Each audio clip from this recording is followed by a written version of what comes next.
بھی ہے۔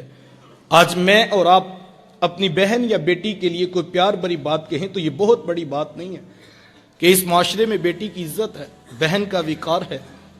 یوں ہی تو نہیں بوڑھا باپ جھکی ہوئی کمر پر بوریاں لاد لاد کے مزدوری کر رہا ہے کہ میں نے اپنی بہن کے اپنی بیٹی کے ہاتھ پیلے کرنے ہیں۔ جوان سال بائی فیکٹری میں اوور ٹائم لگا رہا ہے، یونیورسٹی کے بعد 3 ٹیوشنیں پڑھا رہا ہے، جہیز کی ایک ایک چیز خرید کر وقت نکال کر اس کو اہم ذمہ داری سمجھ رہا ہے۔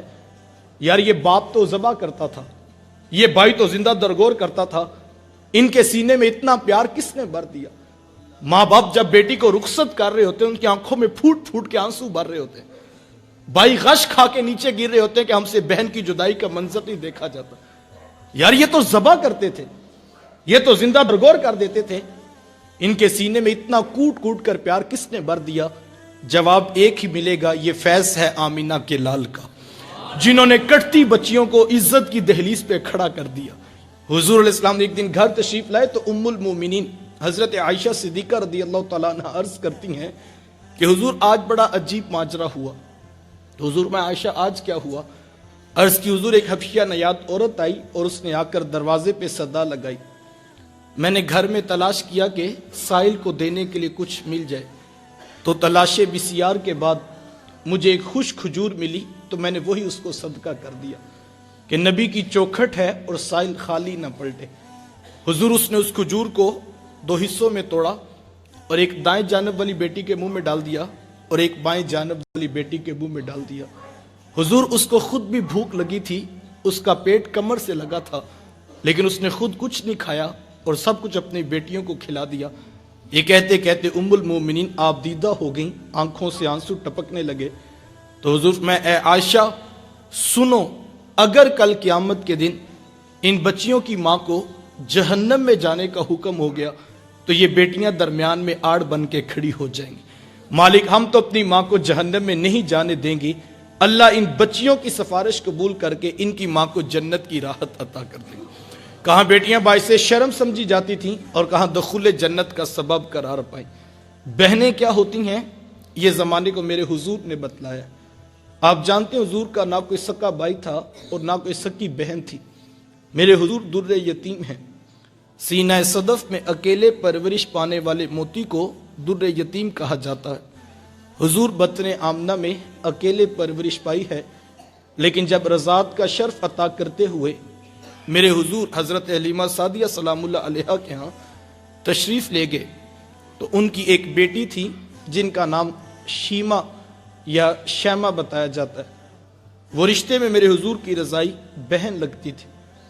قبیلہ بنو سعد کے رواج کے مطابق شام کو جب مائیں کھانا پکانے لگتی تو بہنیں اپنے بھائی گود میں اٹھا کر باہر کھلے میدان میں آ جاتی۔ ہر بہن کی گود میں اس کا بھائی ہوتا اور وہ اپنے بھائی کے حسن کے قصیدے پڑھ رہی ہوتی۔ اگر کسی کے بھائی کا رنگ کالا ہوتا تو وہ کہتی جناب رنگ کالا ہے تو کیا ہوا، میرے بھائی کے نقوش دیکھو کتنے خوبصورت ہیں، اس کی اٹھی ہوئی ناک، اس کی جیل جیسی خوبصورت آنکھیں تو دیکھو کتنی پیاری ہیں، تو وہ نقوش کو معیار حسن قرار دیتی۔ اور اگر کسی کے بھائی کا رنگ گورا چٹا ہوتا تو وہ کہتی رنگ نہیں تو کچھ نہیں، حسن تو ہوتا ہی سارا رنگت میں ہے، میرے بھائی کا رنگ دیکھو کتنا نکھرا ہے۔ تو یہ بحث مباحثہ چل رہا ہوتا اور کوئی بہن ہار ماننے کو تیار نہ ہوتی۔ اتنے میں ایک سمت سے حضرت شیمہ اپنا ویر محمد اٹھا کے لے آتی، کہتی ذرا میرے ویر کا مقابلہ بھی تو کرو نا۔ وہ کہتی نہیں شیمہ تیرے ویر کا مقابلہ تو نہیں نا، تیرا تو ساروں کا سردار لگتا ہے۔ کتب میں آتا ہے حضرت شیمہ کا سر فخر سے بلند ہو جاتا، وہ حضور کو سینے سے چمٹا لیتی اور دعا دیتی ربنا ابقِ لنا محمدا، شاءاللہ میرے ویر محمد کو نظر نہ لگے۔ آج میں دیکھ بچوں کا سردار ہے، کل اپنی آنکھوں سے دیکھوں جوانوں کا بھی سردار بنے۔ زندگی کے لیل و نہار گزرتے گئے، حضرت شیمہ کی شادی ہو گئی۔ مدنی دور کی کہانی ہے، اتفاق سے جس قبیلے میں حضرت شیمہ کی شادی ہوئی تھی حضور کے صحابہ کی لڑائی اور جنگ اسی قبیلے سے ہوئی۔ ان کے کچھ بندے قتل کر دیے گئے، کچھ کو قیدی بنا کر صحابہ مسجد نبوی میں لے آئے۔ عرب کے رواج کے مطابق قیدیوں کو چھڑانے کے لیے قوم کے سردار فنڈ اکٹھا کرنے کے لیے نکلے، ہر دروازے پہ جا کر دستک دیتے اور فنڈ مانگتے۔ چلتے چلتے حضرت شیمہ کے دروازے پہ پہنچ گئے، دستک دی تو پوچھا کون؟ کہا قبیلے کے سردار ہیں، فنڈ اکٹھا کر رہے ہیں، تم بھی اپنا حصہ ڈالو۔ تو کہا کہ یہ فنڈ کس لیے اکٹھا ہو رہا ہے، یہ رقم کیوں جمع کی جا رہی ہے؟ تو کہا مدینے میں ایک شخص ہے، ادعائے نبوت رکھتا ہے، اس نے ہمارے لوگ پکڑے ہیں، ہم نے اپنے قیدی چھڑانے۔ تو کہا اس کا نام کیا ہے؟ کسی کی زبان سے بے ساختہ نکلا محمد صلی اللہ علیہ وسلم۔ ایک عرصے کے بعد حضور کا نام سنا تو آنکھوں میں بے ساختہ آنسو آ گئے۔ کہا اس نے تمہارے بندے پکڑے ہیں؟ کہا ہاں اس نے ہمارے لوگ پکڑے۔ کہا پھر فنڈ اکٹھا کرنا چھوڑ دو، مجھے ساتھ لے چلو۔ کہا تم کیا کرو گی؟ کہا میں تمہارے قیدی چھڑا کے لاؤں گا۔ کہا تم اسے جانتی ہو؟ کہا ہاں تمہیں نہیں پتا، وہ میرا بچپن کا ویر لگتا ہے، وہ میرا بھائی لگتا ہے، میں تمہارے قیدی چھڑا کے لاؤں گا۔ حضرت شیمہ قبیلے کے سرداروں کو ساتھ لیا، حضور کے خیمہ نوری کی طرف سفر شروع کیا۔ یہ وہ وقت تھا جب ادب کی آیتیں نازل ہو چکی تھی۔ خبردار میرے رسول کی آواز سے آواز بھی اونچی نہ کرنا، ورنہ زندگی کی ساری کمائی غارت کر کے رکھ دوں۔ میرے محبوب کی چوکھٹ پہ آنا چاہتے یوں ہی اٹھ کے نہ آ جاؤ، بلکہ پہلے گھر جاؤ، کوئی چیز لو، پھر بازار میں آؤ، کوئی فقیر تلاش کرو، اس کو صدقہ کرو، پھر میرے محبوب کی چوکھٹ پہ آؤ، تمہیں پتہ لگے تم کس عظیم بارگاہ میں حاضری کے لیے جا رہے ہو۔ صحابہ ننگی تلواروں سے در حبیب پہ پہرا دے رہے تھے۔ حضرت شیمہ اس خیال سے کہ میں اپنے بھائی اور ویر کو ملنے جا رہی ہوں، جب آگے بڑھنا چاہا تو پہرے داروں نے تلواریں سونت دی۔ رک جا دیہاتی عورت، جانتی نہیں آگے کوچہ رسول ہے، آگے تو بغیر اجازت کے جبریل بھی نہیں جا سکتے، تو کون ہے؟ روایت میں آتا ہے جب راستہ روکا گیا، تلواریں سونت دی گئیں، تو حضرت شیمہ نے یوں ہاتھ سے تلوار کو جھٹک کے کہا خلو سبیلی وعلموا انا اخت نبیکم، کہا میری راہیں چھوڑ دو، جانتے نہیں میں تمہارے نبی کی باجی اور بہن لگتی ہوں۔ بس یہ آواز کانوں میں پڑنا تھی، آنکھوں پر پلکوں کی چلمنے آ گئیں، نگاہیں نیچی کر دی، تلواریں پیچھے ہٹا دی۔ حضرت شیمہ پورے پروٹوکول سے حضور کے خیمہ نوری میں داخل ہوئیں۔ میرے حضور جب بہن کو آتے دیکھا، حضور اٹھ کر استقبال کیا، مرحبا کہتے ہو، خوش آمدید پیش کرتے ہو، فرمایا میری بہن آج کدھر کو آنا ہوا؟ عرض کی حضور آپ کے بندوں نے ہمارے کچھ لوگ پکڑے ہیں، میں ان قیدیوں کو چھڑانے کے لیے آئی ہوں۔ حضور فرمایا میری بہن تو نے آنے کی زحمت کیوں گوارا کی، تو گھر بیٹھے پیغام بیچ دیتی، میں محمد تیرے کہنے پہ ساروں کو چھوڑ دیتا۔ زمانے کو عملی طور پہ بتایا کہ بہن کا دروازے پہ آ جانا کتنا معتبر ہوا کرتا ہے۔ پھر چند جوڑے، کچھ گھوڑے، بہت سارا ساز و سامان جمع کیا اور بہن کو رخصت کرنے کے لیے حضور دروازے پہ تشریف فرما ہوئے۔ صحابہ نگاہیں نیچی کیے حضور کے ادب میں کھڑے تھے، تو حضور میں صحابہ جب بھی قیدی چھوڑا کرتا ہوں پہلے تم سے مشاورت ضرور کیا کرتا ہوں، آج پہلا موقع ہے، قیدی بھی چھوڑ رہا ہوں اور میں نے مشورہ بھی نہیں کیا ہے۔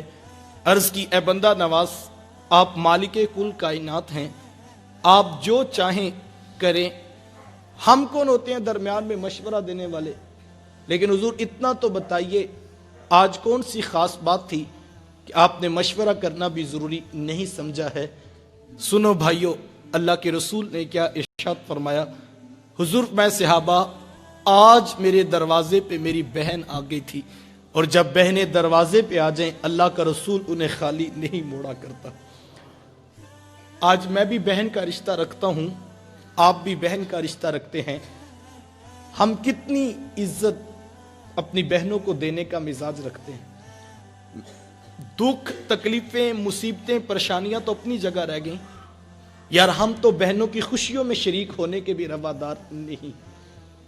60 سال کی بوڑھی بہن یوں اپنے بوڑھے ہاتھ جوڑ کر رات 12 بجے کے قریب اپنے بھائی کے پاؤں پکڑ کر معافی مانگ رہی تھی اور کہتی تھی بھائی ساری غلطیاں میری ہیں، سارے گناہ میرے ہیں، میں اعتراف کرتی ہوں، لیکن صبح میرے بیٹے کی بارات جانی ہے، تم جو ہے وہ بارات میں شریک ہو جاؤ۔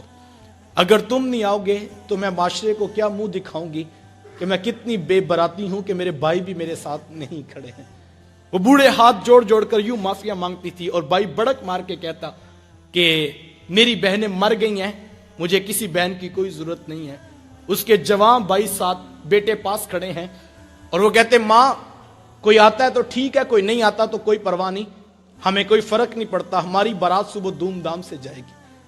لیکن وہ کہتی بیٹا تم چپ رہو، یہ میرا اور میرے ویر کا معاملہ ہے، میں نے بھائی راضی کر کے جانا ہے، میں نے بھائی راضی کر کے جانا ہے۔ اس نے آخری حربہ سوچ رکھا تھا، جب نہیں نہ مانے گا تو پھر میں اپنے سر کی چادر اتار کے اس کے پاؤں پہ ڈالوں گی، پھر تو اس کا کلیجہ پگھل جائے گا۔